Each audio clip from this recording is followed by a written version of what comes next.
안녕하세요. 심화 주제 발표를 하게 된 3학년 최현정입니다. 제가 오늘 다룰 주제는 사과값 상승 현상과 농산물 보호 정책 찬반 논란입니다. 최근 뉴스를 통해 사과값 상승에 대한 소식을 접하셨을 겁니다.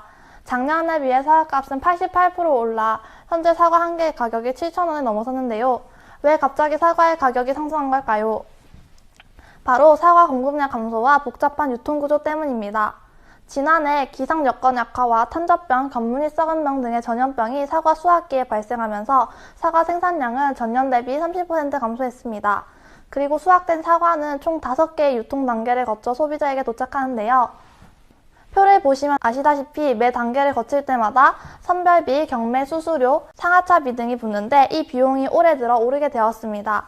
따라서 사과의 공급량이 감소했고 유통구조에서의 비용이 증가하게 되면서 현재 사과의 가격이 상승하게 된 것입니다. 이런 사과의 가격 상승에 대처하기 위한 방안으로 떠오른 것이 사과 수입 활성화입니다.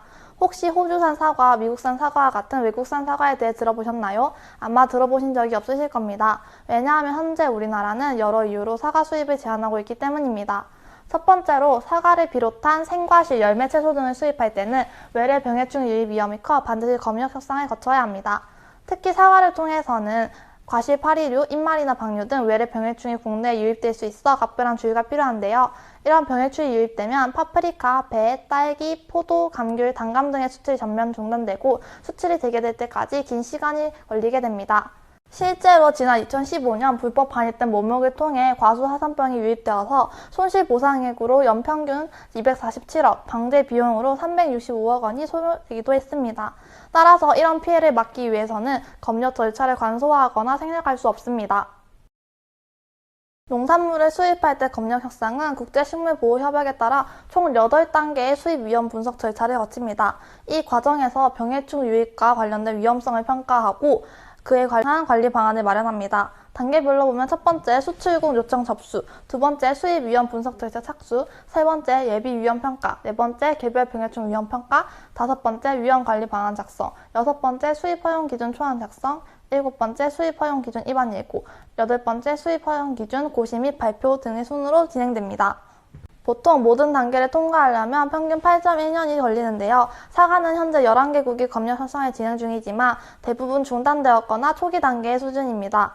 11개국 중 가장 절차가 많이 진행된 곳은 일본으로 5단계까지 와 있습니다. 그러나 분석 과정에서 특정 병해충에 대한 위험관리 방안을 마련하는데 기술적인 어려움이 있는 것으로 평가돼 잠정 중단되었습니다. 두 번째로 사과는 우리나라의 주요 농산물 중 하나인데요. 우리나라는 주요 농산물에 대해 보호 정책을 펼쳐 농산물의 수입을 제한하고 있습니다. 이와 관련하여 농산물 보호 정책에 관한 찬반 논란이 펼쳐지고 있습니다. 농산물 보호 정책에 대해 찬성하는 입장은 농업을 하나의 전략 산업으로 여기며 농업을 보호해야 한다고 말합니다. 예를 들어 쌀 시장을 전면 개방해 국내산보다 월등하게 싼 외국 쌀이 시장을 장악하고 그 와중에 논이 쌀 경작지의 기능을 상실하여 국내산 쌀이 생산이 되지 않는 상황을 가정해 볼 때 쌀이 식량 무기화의 대상이 되어 수입에 제한이 생겨 물량 확보가 되지 않거나 국제 가격이 급등하면 어떻게 될까요? 오랫동안 쌀이 주식이었던 우리나라의 경우 큰 문제가 발생합니다.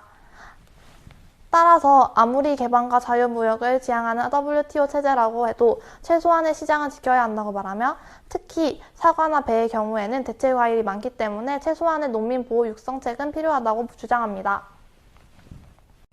이런 의견에 반대하는 입장은 소비자 선택 존중과 경쟁 보장을 주장하며 농산물 보호 정책에 반대합니다. 만약 농산물 수입 제한을 풀어 자유로운 수입을 허용하면 같은 값으로 더 좋은 질의 상품을 소비자가 선택할 수 있어 소비자 후생이 크게 늘어납니다. 여기서 소비자 후생은 특정 상품에 대해 소비자가 최대한 지불해도 좋다고 생각하는 가격에서 실제로 지불하는 가격을 뺀 소비자 잉여의 합을 말합니다. 그러나 농산물 수입 제한을 풀면 생산자인 농가는 농산물의 가격이 내려가 손실을 볼 수 있다고 생각할 수 있습니다. 하지만 장기적인 실험을 봤을 때 이와 다른 양상이 나타납니다. 바로 농산물 수입 제한을 풀어 시장 개방 수준을 높인다고 국내 농가가 모조리 망하는 게 아닌 오히려 국제 경쟁력을 한 차원 높이는 계기가 될 수 있습니다. 현재 수입되고 있는 포도를 예로 들면 수입산 포도를 들여오면 국내 포도 농가는 모두 죽는다고 농민들이 반발했지만 현실은 달랐습니다. 국산 포도 농가들은 샤인머스켓 등 고부가 포도 품종으로 생산을 다변화해 국산 포도 수출이 지난해 4,468만 달러를 기록하며 10년 만에 26배나 증가했습니다.